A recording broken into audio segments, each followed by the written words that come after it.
Lorsque les Britanniques entrèrent à Bergen-Belsen en avril 1945, ils ne rencontrèrent aucune résistance. Ils découvrirent des corps. 13 000 corps en décomposition, plus de 30 000 prisonniers à l'article de la mort et une épidémie de typhus incontrôlable. Les officiers nazis se rendirent sans combattre. Parmi eux se trouvaient plusieurs jeunes femmes en uniforme, responsables de l'administration interne du camp. Ils n'étaient ni des assistants, ni de simples subordonnés. Ils avaient occupé des postes d'autorité et assumé un rôle direct au sein du système de surveillance et de punition.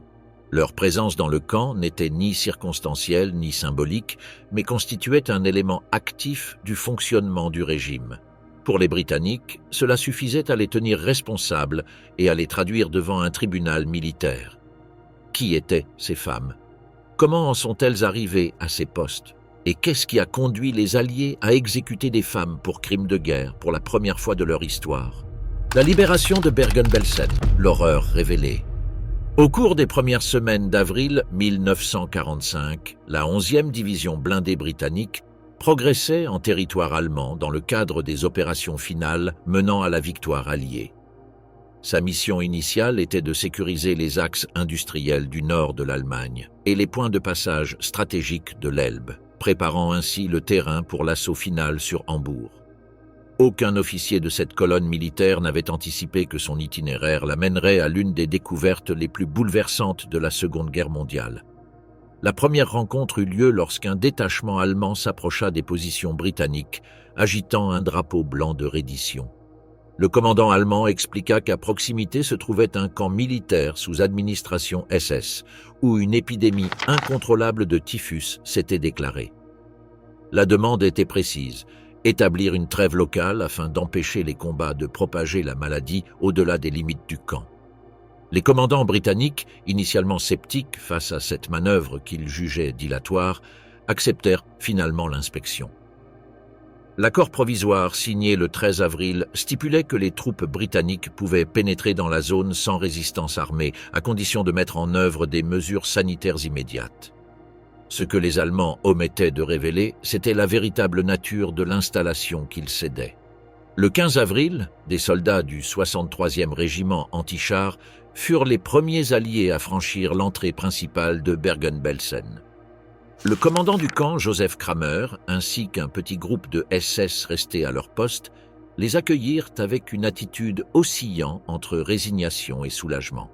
La scène initiale semblait presque banale: installations militaires ordonnées, casernes alignées, bureaux administratifs apparemment ordinaires. Cependant, la première inspection révéla une réalité qui dépassait toute préparation militaire antérieure. Plus de 13 000 cadavres gisaient éparpillés sur le terrain du camp, certains entassés dans des monticules improvisés, d'autres dispersés individuellement parmi les bâtiments. Les corps présentaient des signes évidents de malnutrition extrême, les squelettes à peine recouverts de peau. Nombre d'entre eux présentaient des plaies ouvertes, des plaies infectées et des signes évidents de violence physique. Les baraquements abritaient des dizaines de milliers de prisonniers vivants, bien que leur état physique les menaçât de mourir. Hommes, femmes et enfants gisaient sur des planches de bois ou à même le sol boueux, couvert d'excréments, d'urine et de sang séché. La puanteur était si intense que plusieurs soldats britanniques vomirent dès leur entrée dans les bâtiments. Les prisonniers encore conscients fixaient les nouveaux arrivants avec des yeux qui avaient perdu toute expression humaine. L'ampleur du désastre sanitaire devint évidente dès les premières évaluations des médecins militaires britanniques. L'épidémie de typhus avait atteint des proportions catastrophiques, se propageant sans contrôle depuis des mois en raison d'une absence totale de mesures sanitaires. Les poux, principaux vecteurs de la maladie, infestaient le camp dans tous ses recoins. Il n'y avait ni installation de quarantaine, ni médicaments de base, ni même suffisamment d'eau potable. Les soldats britanniques, confrontés pour la première fois à une crise humanitaire d'une telle ampleur, improvisèrent des réponses immédiates. Des cordons sanitaires furent établis pour séparer les malades les plus gravement atteints de ceux encore capables de se tenir debout. Des opérations massives de désinfection furent lancées à l'aide de chaux et de produits chimiques facilement disponibles. Les premières mesures incluaient le rasage complet de tous les survivants et l'incinération de leurs vêtements infestés. La logistique de la crise se complexifia lorsqu'on découvrit que les décès continuaient à un rythme de 500 personnes par jour, même après la libération. Les corps de ceux qui avaient survécu à l'horreur nazie succombèrent désormais à l'incapacité de leur organisme à assimiler la nourriture après des mois de famine. Les médecins britanniques, sans expérience préalable des cas de malnutrition extrême, commettaient des erreurs fatales en fournissant des repas trop riches en graisses et en protéines. Le transfert des survivants, les moins gravement malades, vers l'ancienne base militaire de Hoorn s'est transformé en une opération de sauvetage de grande envergure. Pendant des semaines, des convois d'ambulances et de camions militaires ont évacué près de 30 personnes vers des structures mieux équipées. Cependant, nombre d'entre elles n'ont pas pu supporter les efforts physiques nécessaires à l'évacuation. Les premières semaines suivant la libération furent marquées par un mélange de soulagement, d'horreur et de désespoir. Pour les prisonniers, l'arrivée des Britanniques représentait le salut, mais leurs corps ne pouvaient plus se remettre des dommages causés par des années de sévices systématiques. Pour les soldats alliés, Bergen-Belsen devint un symbole tangible de la barbarie qu'ils avaient combattue pendant 6 années de guerre. La documentation photographique et filmée de ces premières semaines allait devenir une preuve cruciale devant les tribunaux. Les caméramens du service cinématographique de l'armée britannique ont enregistré chaque aspect de l'horreur, les cadavres, les survivants mourants, les conditions sanitaires, les installations du camp. Ces images, bien que difficiles à visionner, allaient constituer des preuves irréfutables pour les procès ultérieurs. Le procès Belsen, le premier procès de l'Holocauste. La création du tribunal militaire britannique pour juger les crimes de Bergen-Belsen a marqué un tournant dans l'histoire judiciaire internationale. Pour la première fois, un tribunal militaire occidental était chargé de juger des crimes dépassant les catégories traditionnelles du droit de la guerre.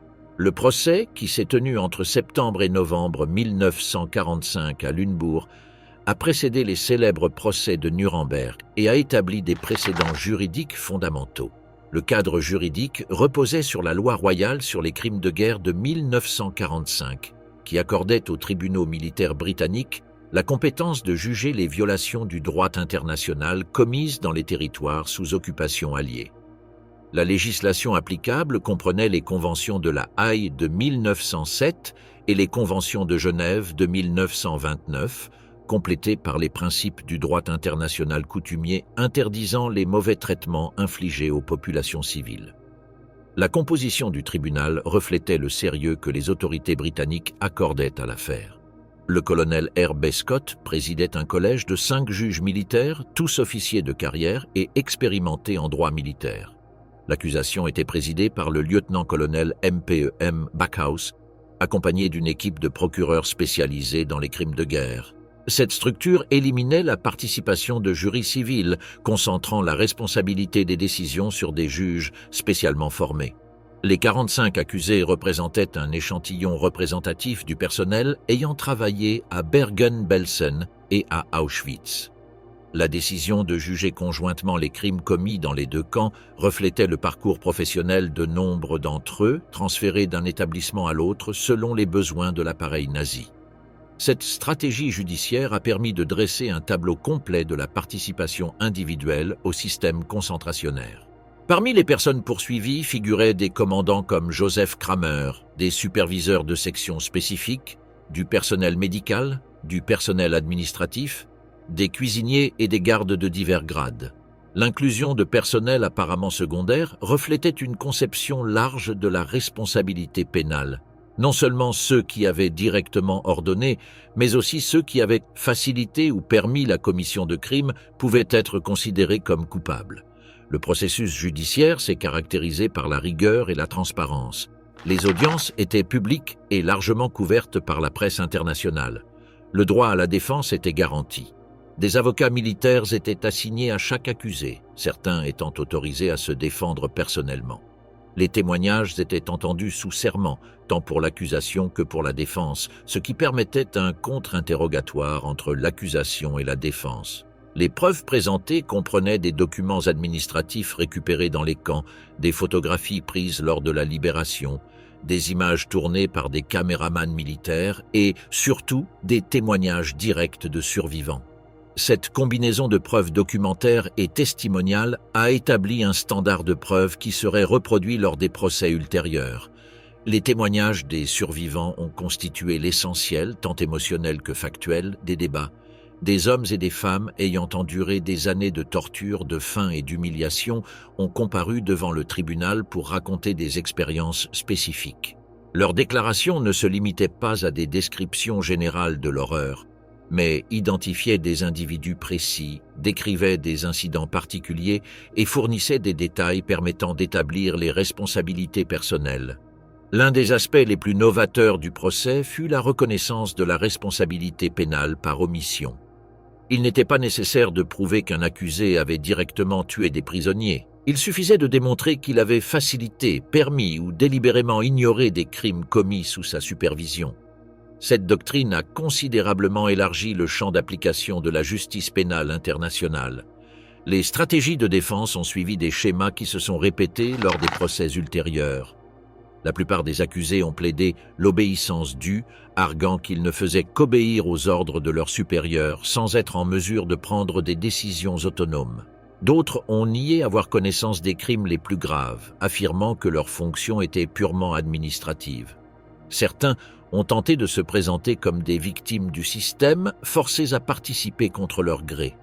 La Cour a systématiquement rejeté ces moyens de défense, les jugeant incompatibles avec les preuves présentées. Elle a statué que l'obéissance due n'exonérait pas la responsabilité lorsque les ordres impliquaient des crimes manifestes contre l'humanité. L'ignorance était jugée irrecevable lorsque les accusés occupaient des postes, leur donnant un accès direct aux informations relatives aux crimes. Les délibérations du tribunal se sont étalées sur plusieurs semaines, évaluant les preuves spécifiques contre chaque accusé au cas par cas. Les critères appliqués comprenaient le degré d'implication directe dans les crimes, la position hiérarchique occupée, le comportement affiché pendant le procès et la cohérence de multiples témoignages indépendants. Les sentences, prononcées le 17 novembre 1945, établissaient une gradation des responsabilités. 11 accusés, dont Joseph Kramer et 3 gardiennes, furent condamnés à mort. Les autres peines allaient d'1 an à la réclusion à perpétuité, selon le degré d'implication avéré dans les crimes. Les motifs de condamnation à mort reposaient sur la participation directe à de multiples meurtres, la supervision de tortures systématiques et la création ou le maintien de conditions de détention délibérément mortelles.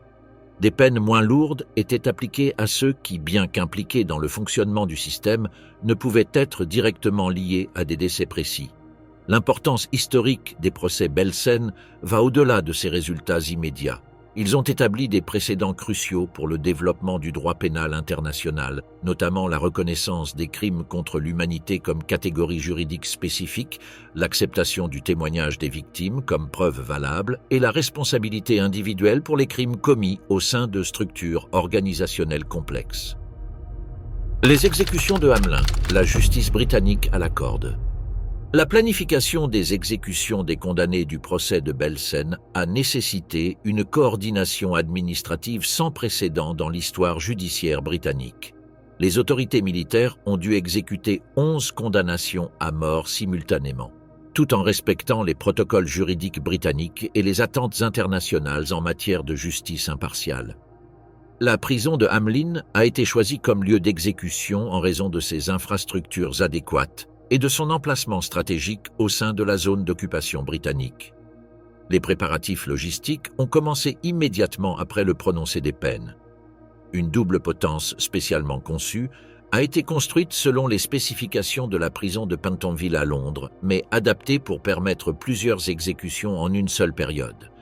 La structure a été installée dans une aile isolée du bâtiment principal, complètement séparée du reste des installations pénitentiaires, afin de garantir la sécurité et le contrôle des procédures. Les mesures de sécurité comprenaient la restriction totale de l'accès au personnel non autorisé, l'établissement de communications directes avec le commandement militaire régional et l'élaboration de protocoles médicaux pour la constatation des décès. Des agents spécifiques étaient désignés pour superviser chaque étape de la procédure, du transfert des condamnés à l'élimination des corps. Albert Pierrepoint, bourreau officiel du Royaume-Uni, fut spécialement envoyé d'Angleterre pour superviser les exécutions. Son choix reposait non seulement sur son expertise technique, mais aussi sur sa réputation d'efficacité et de professionnalisme. Pierre Point avait mis au point une méthode de calcul précise pour déterminer la longueur exacte de la chute requise pour chaque condamné, en fonction de facteurs tels que le poids, la taille, la corpulence et l'âge. La technique utilisée, connue sous le nom de méthode de la longue chute, visait à provoquer une fracture immédiate des vertèbres cervicales, assurant une mort rapide et réduisant les souffrances. Cette méthode exigeait des calculs mathématiques précis. Une chute insuffisante entraînerait la mort par strangulation, tandis qu'une chute excessive pourrait entraîner la décapitation. Pierre Point effectuait ces mesures dans les jours précédant l'exécution, pesant et mesurant discrètement chaque condamné. Le protocole d'exécution suivait une séquence rigide, élaborée au fil des décennies dans le système pénal britannique. Chaque condamné était escorté individuellement de sa cellule à la chambre d'exécution, où une cagoule blanche était placée sur sa tête avant d'être positionnée au-dessus de la trappe. La corde était fixée par un nœud spécifique placé derrière l'oreille gauche afin de maximiser l'efficacité de la fracture cervicale. Les exécutions se déroulaient selon l'ordre établi par le protocole militaire, commençant par les 3 femmes condamnées et se poursuivant avec les 8 hommes restants. Cette séquence répondait à des considérations à la fois pratiques et symboliques. Les exécutions de femmes nécessitaient la présence d'une gardienne de prison et leur mise en œuvre en premier permettait un processus plus efficace. Le personnel de soutien comprenait le sergent-major Richard Anthony O'Neill et le sergent James Hunter, qui aidaient à maîtriser les condamnés et à appliquer les procédures techniques. Un médecin militaire constatait chaque décès et un aumônier offrait une assistance spirituelle à ceux qui le demandaient. La présence de ces officiers garantissait le respect des normes humanitaires établies par les conventions internationales. Le matin du 13 décembre 1945 marqua un tournant dans l'histoire pénale britannique. En moins de 4 heures, 11 personnes, 8 hommes et 3 femmes, furent exécutés par pendaison à la prison de Hamlin. Albert Pierre Point, bourreau officiel du Royaume-Uni, dirigeait l'opération. Son efficacité et sa discrétion en avaient fait la figure centrale du système d'exécution britannique depuis la guerre. Les 11 exécutions marquèrent non seulement la fin d'une séquence judiciaire sans précédent, elles constituèrent également le plus grand nombre de peines capitales consécutives exécutées en une seule journée sous la juridiction britannique depuis le XIXe siècle. Chaque exécution fut effectuée individuellement, sans spectateurs extérieurs, avec juste le temps nécessaire pour assurer une vérification médicale et juridique avant de passer à la suivante. La planification était méticuleuse et la séquence chronométrée avec précision. Des témoins officiels étaient présents tout au long des procédures. Des représentants du ministère de la Guerre, 2 médecins militaires, un officier du gouvernement militaire de la zone britannique et un scribe légal qui certifiait chaque étape du processus était présent. Ce dispositif d'observation garantissait que toutes les exécutions respectaient les exigences légales établies par l'administration d'occupation alliée. Après le décès, chaque corps était identifié, photographié et documenté conformément aux instructions reçues de Londres. Les autorités alliées établirent un protocole strict pour le traitement des restes. Les corps étaient incinérés sous garde militaire dans un crématorium voisin, sans cérémonie ni restitution aux proches. Cette mesure visait à empêcher toute commémoration future ou appropriation symbolique par des sympathisants nazis. L'affaire Hamelin ne fut pas seulement une exécution de masse. Il s'agissait d'une opération judiciaire minutieuse, destinée à clore un chapitre de l'horreur nazie avec une précision juridique, un contrôle absolu et aucune place au spectacle. Dans ce cas, la justice ne recherchait pas une punition exemplaire, mais le respect absolu du jugement rendu au nom du droit international. Les exécutions furent achevées en environ 4 heures, le matin du 13 décembre 1945. L'efficacité du processus reflétait à la fois la préparation méticuleuse et l'expertise technique de Pierre Point. Aucun incident notable ne fut enregistré et tous les condamnés moururent apparemment sur le coup, selon les certificats médicaux officiels. La documentation officielle des exécutions comprenait des comptes rendus détaillés de chaque procédure, des certificats de décès individuels et des rapports administratifs sur l'avancement général du processus. Cette documentation a été conservée à des fins juridiques et historiques, établissant un précédent en matière de transparence dans l'application de la justice militaire internationale. La couverture médiatique des exécutions fut contrôlée, mais significative. Bien que les journalistes n'aient pas été autorisés à assister aux audiences, des communiqués officiels détaillant les résultats furent publiés. La presse britannique et internationale couvrit largement l'événement, soulignant à la fois la conclusion du procès et le symbolisme de la justice rendue contre les crimes nazis. La réaction publique aux exécutions fut largement favorable au Royaume-Uni et dans les pays alliés. L'opinion publique percevait ces exécutions comme une réponse proportionnée à des crimes d'une ampleur exceptionnelle. Cependant, des débats surgirent également sur le recours à la peine capitale contre les femmes, une question qui suscita la controverse dans certains cercles politiques et religieux. Les procédures post-exécution comprenaient l'incinération des corps dans des installations proches de la prison, conformément à des protocoles sanitaires stricts. Les cendres n'étaient ni remises aux proches ni conservées pour la commémoration, ce qui reflétait la volonté des autorités d'empêcher la création de symboles ou de lieux de pèlerinage pour les sympathisants nazis. L'expérience des exécutions de Hamelin a établi des protocoles qui seront ultérieurement appliqués à d'autres affaires de crimes de guerre. La combinaison de l'efficacité technique, du respect des procédures légales et de la transparence administrative est devenue la norme pour l'application de la justice capitale dans les contextes internationaux. L'héritage de ces exécutions dépasse leur signification immédiate en tant qu'application de la justice. Elles représentaient la concrétisation des principes établis lors des procès de Belsen. La responsabilité individuelle pour crimes contre l'humanité ne pouvait rester impunie, quel que soit le rang, le sexe ou la nationalité des auteurs. Irma Grese, le visage figé du sadisme. Le phénomène psychologique le plus déconcertant de l'affaire Grese résidait non pas dans sa brutalité, mais dans la rapidité de sa transformation morale. En moins de 4 ans, une adolescente sans antécédent de violence est devenue ce que les psychiatres britanniques qualifieraient de sadique pure. Son cas a contraint à reconsidérer les théories contemporaines sur la nature du mal humain. Les premiers signes de distorsion psychologique apparurent durant son enfance à Wrechten. Irma manifestait une fascination morbide pour la mort des petits animaux, une caractéristique que ses frères et sœurs qualifieraient plus tard de étrange, mais pas alarmante. Lorsqu'elle trouvait des oiseaux blessés, au lieu de les aider ou de les ignorer, elle prolongeait délibérément leur agonie.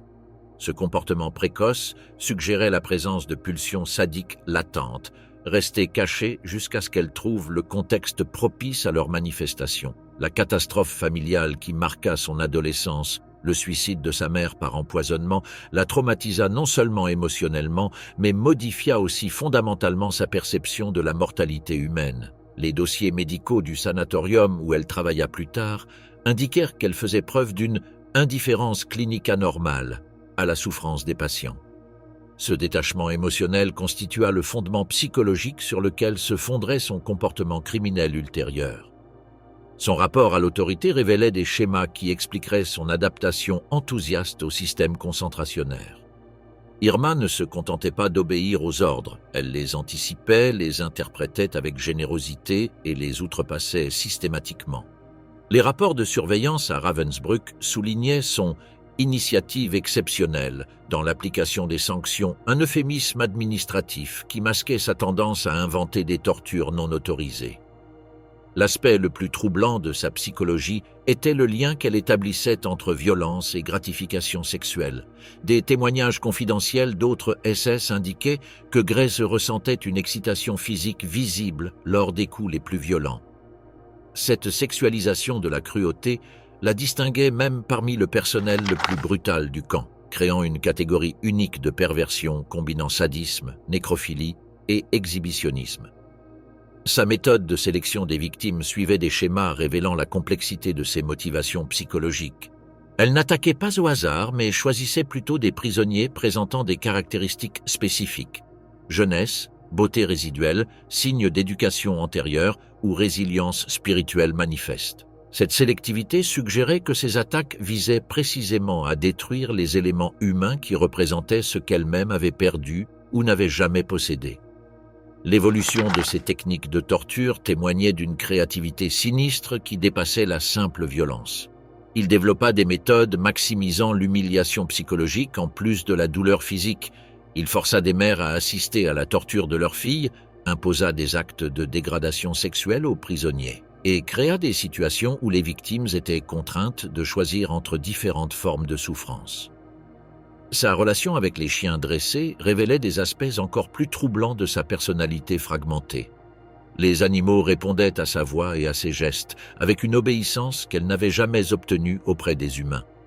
Ce lien interspécifique lui procurait un sentiment de contrôle absolu qui compensait ses profondes insécurités. Les chiens devenaient les prolongements de sa volonté, les exécutants d'une violence qu'elle dirigeait, mais dont elle pouvait se distancier émotionnellement. L'analyse de son comportement durant ces derniers mois à Bergen-Belsen suggère qu'il avait développé une addiction psychologique à la violence. À mesure que les conditions de détention se dégradaient et que les possibilités de contrôle diminuaient, ses attaques devenaient plus fréquentes et plus extrêmes. Il semblait avoir besoin de doses croissantes de cruauté pour maintenir le même niveau de satisfaction psychologique. Son incapacité à reconnaître la gravité de ses actes lors du procès ne relevait pas d'une stratégie de défense calculée, mais plutôt d'une véritable déconnexion avec la réalité morale. Les psychiatres qui l'ont examiné ont noté une absence totale de culpabilité ou de remords, caractéristique qui la plaçait sur le spectre des troubles de la personnalité antisociale les plus graves. La question soulevée par son cas transcende les catégories juridiques traditionnelles. Irma Grese était-elle le produit de circonstances extraordinaires ou un individu intrinsèquement corrompu ayant trouvé le contexte idéal pour exprimer sa nature? Les preuves suggèrent une combinaison des deux, des vulnérabilités psychologiques préexistantes amplifiées par un système qui non seulement autorisait, mais récompensait, l'expression la plus extrême d'impulsions destructrices. Sa mort à l'âge de 22 ans a mis fin à l'histoire d'un esprit qui avait réalisé la synthèse parfaite entre l'idéologie génocidaire et la pathologie individuelle, créant une forme de mal qui défiait à la fois la compréhension académique et la justice conventionnelle. Un Volkenrath et Bormann, deux chemins vers la même potence. Elisabeth Volkenrath et Johanna Bormann représentent deux archétypes opposés de la criminalité féminine nazie, qui ont connu le même sort, la potence. Leur analyse combinée révèle comment l'appareil d'extermination a absorbé des personnalités radicalement différentes et les a transformées en instruments tout aussi mortels, bien que par des mécanismes psychologiques distincts. Volkenrath incarnait la banalisation du mal que Hannah Arendt décrirait des décennies plus tard. Sa criminalité ne résultait pas d'un sadisme personnel, mais de l'efficacité administrative appliquée à des tâches génocidaires. Il avait transformé le meurtre de masse en un processus routinier où les victimes devenaient des statistiques et où les décisions de vie ou de mort étaient prises avec la même froideur qu'un inventaire commercial.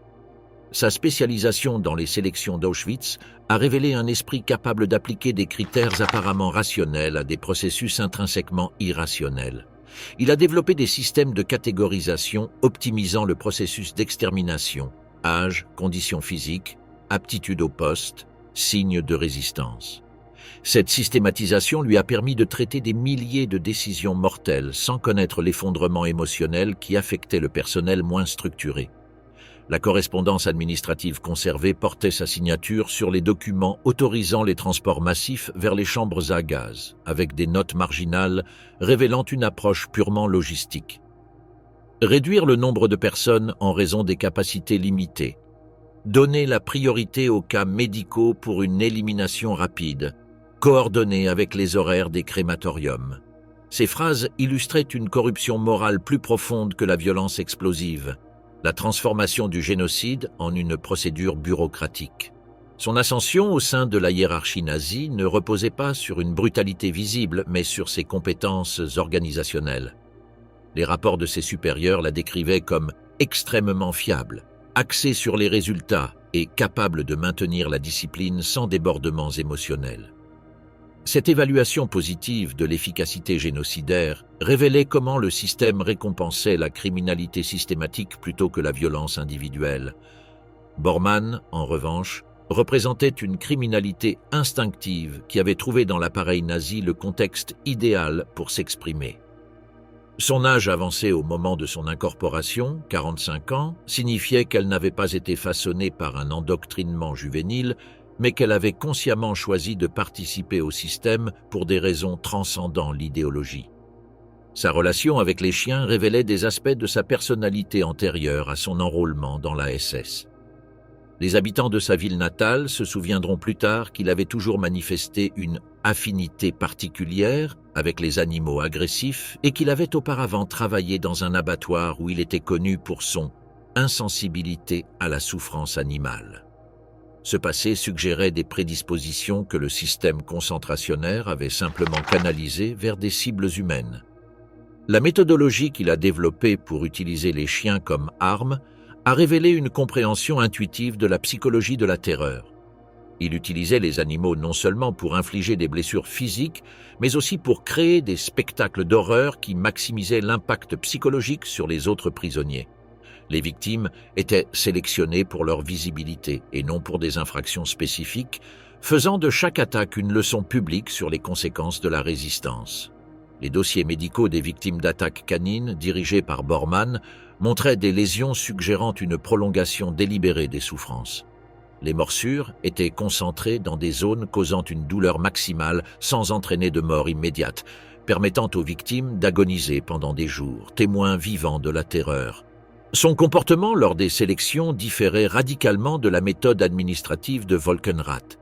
Alors que ce dernier appliquait des critères apparemment objectifs, Bormann prenait des décisions basées sur des impulsions momentanées, des aversions personnelles ou de simples caprices. Cet arbitraire la rendait particulièrement redoutée, car les prisonniers ne pouvaient pas élaborer de stratégies de survie fondées sur des comportements prévisibles. Le contraste entre les deux personnalités est apparu clairement lors de leurs interrogatoires respectifs. Volkenrath a fait preuve d'un comportement professionnel, a fourni des réponses techniquement précises et a démontré une connaissance approfondie des procédures administratives.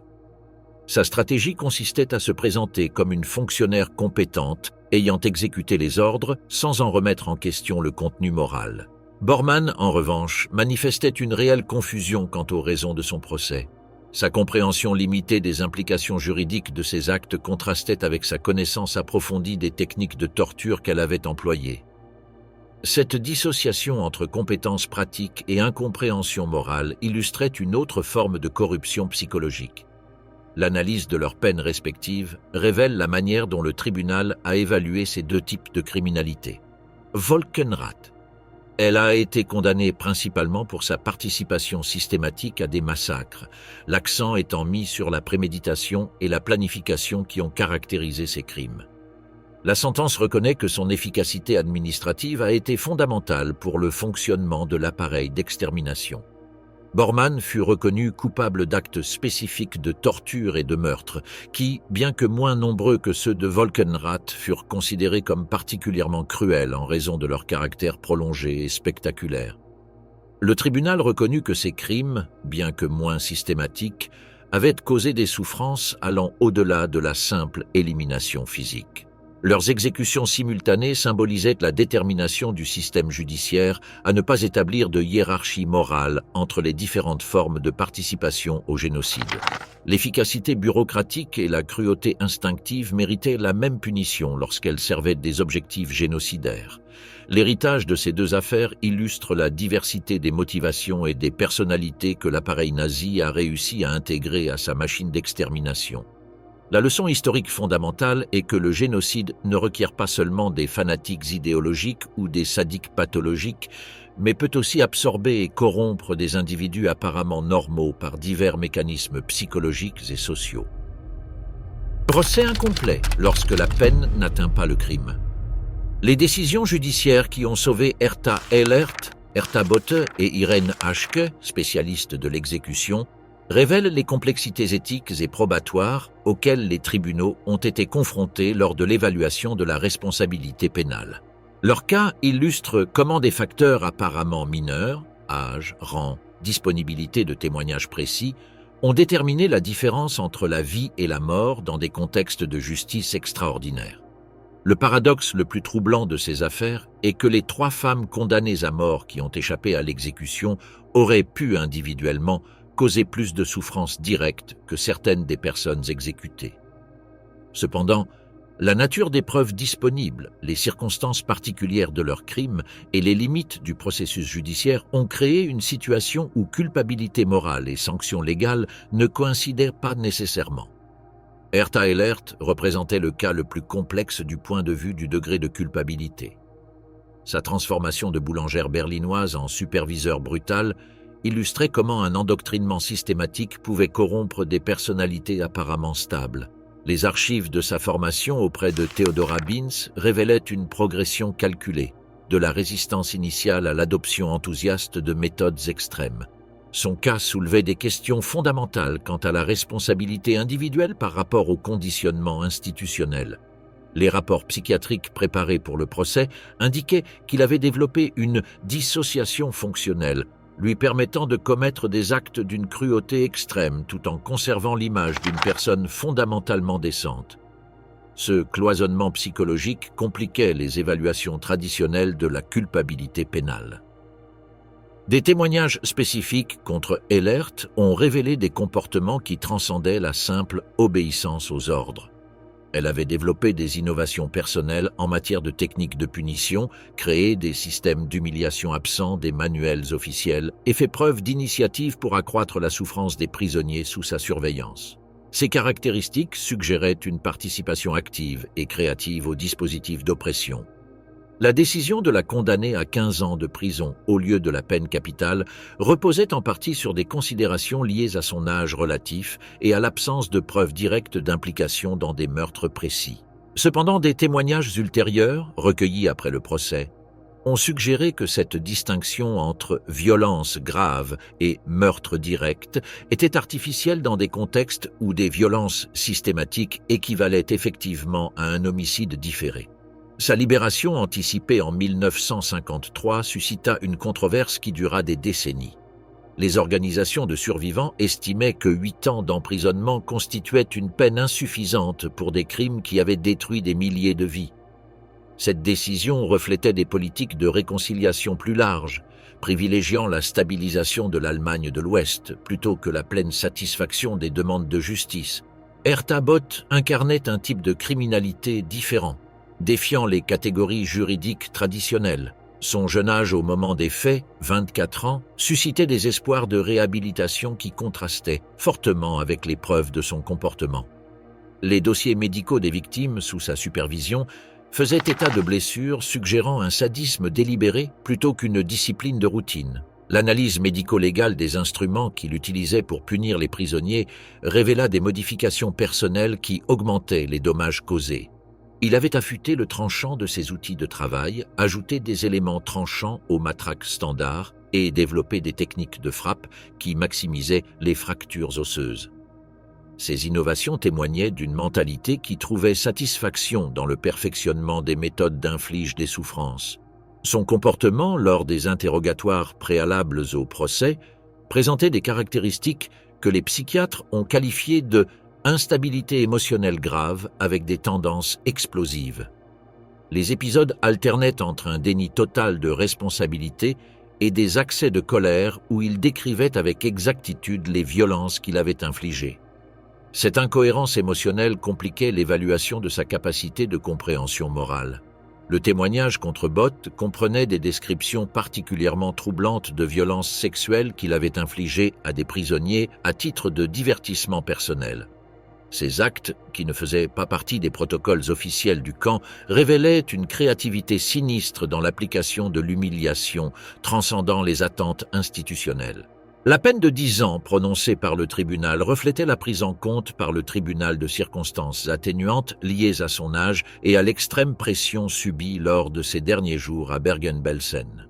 Cependant, sa libération en 1951, après seulement 6 ans, suscita des protestations internationales mettant en doute la cohérence du système judiciaire appliqué aux criminels de guerre mineurs. Son apparition dans les médias des décennies plus tard a révélé une incapacité persistante à saisir la gravité morale de ses actes.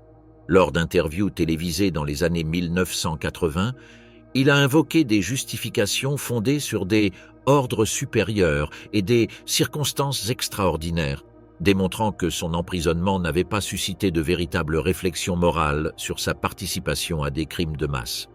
Irène Haschke représentait la catégorie la plus inquiétante d'agresseurs, des individus dont la cruauté semblait découler d'impulsions personnelles plutôt que de pressions institutionnelles. Son poste relativement mineur dans la hiérarchie du camp, superviseur de cuisine sans autorité formelle sur les décisions de vie ou de mort, contrastait avec les témoignages la décrivant comme l'une des gardiennes les plus redoutées des prisonniers. Le schéma de leurs attaques révélait des caractéristiques que les criminologues contemporains associeraient à de graves troubles de la personnalité. Elles ne répondaient pas à des violations spécifiques des règles du camp et ne respectaient pas les protocoles disciplinaires établis. Elles semblaient plutôt résulter d'états émotionnels internes que les prisonniers ne pouvaient ni prévoir ni éviter. Les dossiers médicaux des victimes de ces agressions montraient des blessures concentrées dans les zones les plus douloureuses sans entraîner de décès immédiats, articulations, organes internes, terminaisons nerveuses. Cette sélectivité anatomique suggérait une connaissance spécifique de la manière de prolonger la souffrance, possiblement issue d'une expérience antérieure non documentée de violences interpersonnelles. Son contrôle sur la distribution alimentaire lui a fourni des occasions supplémentaires d'exercer un pouvoir arbitraire. Des témoignages ont indiqué qu'il avait mis au point un système personnel de punitions alimentaires, comprenant le refus de rations, la contamination délibérée des aliments et la consommation forcée de substances non alimentaires à titre d'humiliation. Des recherches sur sa vie avant son incarcération dans les camps de concentration ont révélé des épisodes de violence conjugale et de maltraitance animale, ignorés par les autorités locales. Ce contexte suggère que le système concentrationnaire ne l'a pas corrompu, mais lui a plutôt fourni un contexte où ses pulsions préexistantes pouvaient s'exprimer sans conséquences juridiques. Sa condamnation à 10 ans reposait sur des preuves concrètes d'implication dans des décès par inanition forcée et empoisonnement délibéré. Cependant, l'absence de témoignages concernant un meurtre direct, conséquence du décès de la plupart de ses victimes, limitait la capacité du tribunal à prononcer des peines plus lourdes. De Haschke, des archives publiques, après sa libération en 1951 illustrent les limites du système de traque des criminels de guerre mineurs. Contrairement aux personnalités de renom restées sous observation internationale, des auteurs comme elle ont pu se réinsérer anonymement dans la société allemande d'après-guerre. L'analyse combinée de ces 3 cas révèle des tensions fondamentales dans l'application de la justice aux crimes de masse. Les limites des preuves, les considérations de proportionnalité et les objectifs politiques plus larges de réconciliation ont créé des situations où les individus responsables de souffrances extrêmes ont reçu des sanctions que de nombreux observateurs ont jugées inadéquates. La survie de ces 3 femmes, alors que d'autres, tout aussi coupables, ont été exécutées, soulève des questions persistantes quant aux critères utilisés pour évaluer la responsabilité dans les contextes de criminalité systématique. Leurs histoires ultérieures, libération anticipée, réinsertion sociale, absence de réflexion morale, suggèrent que le système judiciaire d'après-guerre a privilégié les considérations pratiques aux exigences de rétribution intégrale. L'héritage de ces affaires illustre la complexité inhérente à toute tentative d'appliquer une justice proportionnelle à des crimes qui transcendent les catégories morales et juridiques ordinaires. La survie de criminels de moindre envergure, alors que des millions de victimes innocentes ont péri, représente l'une des ironies les plus amères de la période de reconstruction européenne. La revanche des vivants, l'autre face de la libération. Les premiers jours qui ont suivi la libération de Bergen-Belsen ont engendré des situations qui ont remis en cause les catégories traditionnelles de justice militaire et d'ordre public. La présence simultanée de victimes traumatisées, de bourreaux capturés et de libérateurs accablés a créé une dynamique sociale complexe où les réponses institutionnelles interagissaient avec les pulsions de vengeance individuelle et de justice populaire. Les lynchages de capos et de collaborateurs commencèrent spontanément lorsque les prisonniers comprirent l'effondrement du pouvoir nazi. Ces épisodes n'étaient pas organisés de manière centralisée, mais résultaient de décisions individuelles et collectives de prisonniers ayant identifié des tortionnaires précis parmi leurs codétenus. Les méthodes employées lors de ces exécutions sommaires reflétaient à la fois le désespoir accumulé au fil des années de violence et l'absence temporaire d'autorité effective. Parmi les cas recensés figurent des pendaisons improvisées, des passages à tabac collectifs qui se sont poursuivis jusqu'à la mort et, dans certains cas, l'immolation par le feu de collaborateurs dans des casernes abandonnées. Les autorités britanniques ont dû immédiatement décider d'intervenir ou non dans ces actes de vengeance. Les commandants ont reconnu la légitimité émotionnelle des réactions des survivants, mais ont également compris la nécessité de rétablir l'ordre juridique. La solution adoptée a consisté en des interventions ciblées qui ont empêché les excès les plus extrêmes tout en permettant une certaine justice populaire. Cette politique officieuse de tolérance limitée répondait à des considérations à la fois pratiques et morales. Les ressources militaires britanniques étaient insuffisantes pour assurer une protection complète à tous les membres du personnel nazi capturé, et il était intuitivement admis que les survivants avaient un droit moral à une certaine forme de satisfaction immédiate. La documentation britannique sur ces épisodes fut volontairement limitée. Les rapports officiels minimisèrent l'ampleur des violences et soulignèrent les efforts déployés pour rétablir l'ordre, mais la correspondance privée entre responsables révéla que des représailles étaient inévitables et peut-être justifiées. Les procédures d'élimination des corps devinrent des instruments de justice symbolique autant que de nécessités sanitaires concrètes. La décision de contraindre les SS capturés à enterrer leurs victimes de leurs propres mains constituait une forme de punition qui précédait et complétait les procédures judiciaires formelles. Les conditions imposées lors de ces séances de travail forcé étaient délibérément dures. Aucun gant, masque de protection ni outils adéquats n'étaient fournis. Les gardes nazis étaient contraints de manipuler des cadavres en décomposition pendant des quarts de travail complets, sous surveillance armée et menacés de châtiments corporels en cas de résistance ou de mécontentement. L'exposition au typhus lors de ces opérations funéraires a entraîné la mort de plusieurs membres du personnel nazi, dont des gardes. Les autorités britanniques n'ont pas fourni de soins médicaux prioritaires à ces personnes, laissant les maladies suivre leur cours naturel par mesure de justice biologique. Les images capturées lors de ces procédures ont servi à de multiples fins. Documentation pour les procédures judiciaires ultérieures, preuve que les auteurs ont été contraints de faire face aux conséquences de leurs actes et matériels de propagande, démontrant la détermination des Alliés à faire respecter la justice. Les dilemmes moraux auxquels furent confrontés les officiers britanniques durant ces semaines reflétaient des tensions fondamentales entre différentes conceptions de la justice. Le droit militaire traditionnel exigeait des procès ordonnés et des peines proportionnées, mais les circonstances extraordinaires de Bergen-Belsen semblaient justifier des réponses transcendant les précédents juridiques habituels. Les décisions concernant le traitement des prisonniers nazis malades illustrent ces tensions. Si certains responsables affirment que les normes humanitaires exigent des soins médicaux universels, d'autres estiment que soigner les auteurs de crimes alors que les victimes continuent de mourir constitue une distorsion morale inacceptable. Les aumôniers militaires accompagnant les forces britanniques étaient confrontés à des défis théologiques particuliers. Leur responsabilité incluait le réconfort spirituel des victimes comme des bourreaux, mais beaucoup trouvaient impossible de concilier ces obligations avec leurs réactions émotionnelles face à l'horreur dont ils avaient été témoins. La correspondance entre les responsables britanniques durant cette période révélait une reconnaissance explicite du fait que les circonstances de Bergen-Belsen dépassaient les catégories morales ordinaires. Des termes tels que « justice exceptionnelle » et « sanction proportionnelle au crime » apparaissèrent fréquemment dans les discussions sur la politique à suivre. Les tentatives systématiques de destruction de dossiers par les nazis dans les jours précédant la libération ont ajouté une dimension supplémentaire aux dilemmes éthiques de la Grande-Bretagne.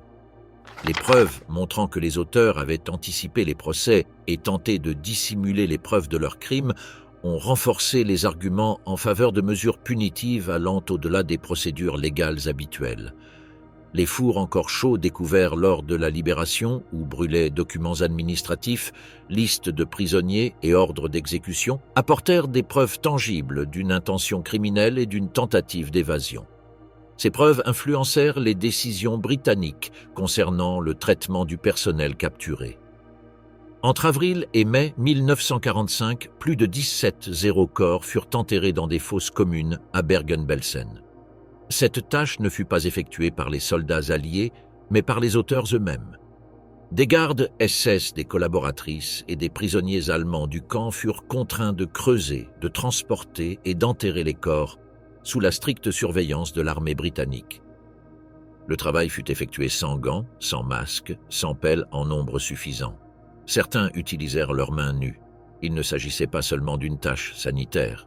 C'était une manière directe, délibérée et silencieuse de confronter les auteurs aux conséquences physiques de leurs actes.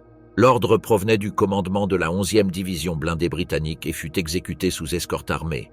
Ceux qui refusaient furent menacés ou expulsés de force. La puanteur était insupportable. Le terrain était infesté de typhus et les cadavres se décomposaient depuis des semaines. Plusieurs membres du personnel nazi moururent ces jours-là, victimes du même typhus qu'ils avaient refusé de contenir lorsqu'ils étaient au pouvoir. Au même moment, les premiers épisodes de vengeance spontanée commencèrent. Les survivants identifièrent des capots, des collaborateurs et des gardes infiltrés parmi les prisonniers. Dès qu'ils les reconnurent, ils les attaquèrent. Des lynchages, des passages à tabac collectifs et même des incendies de baraquements où se trouvaient des collaborateurs furent signalés. L'armée britannique, en infériorité numérique et confrontée à une crise logistique aux proportions catastrophiques, n'intervint pas immédiatement. Dans bien des cas, elle autorisa ces actes de justice immédiate, non par paresse, mais par réalisme. Et parce qu'elle savait que pour de nombreux prisonniers, ce serait la seule justice possible. Tout fut filmé. L'unité cinématographique et photographique de l'armée britannique, envoyée sur ordre direct du haut commandement allié, documenta chaque étape du processus. Les caméramans officiels enregistrèrent les enterrements, les scènes de vengeance, les ordres des officiers britanniques et les visages des bourreaux portant des corps sans vie. Ces images furent plus tard utilisées lors des procès de Belsen et diffusées aux actualités comme preuves irréfutables de ce qui s'y était passé.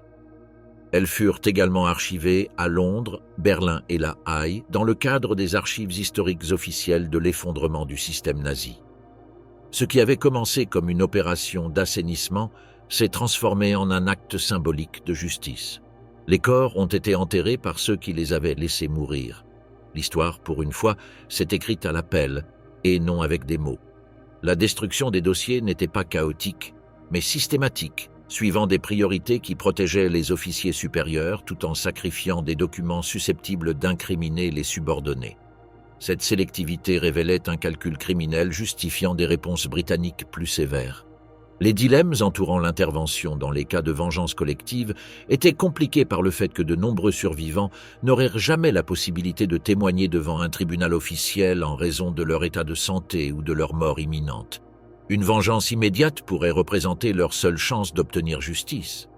Les politiques élaborées durant ces semaines à Bergen-Belsen établirent des précédents pour des situations similaires dans d'autres camps libérés ultérieurement.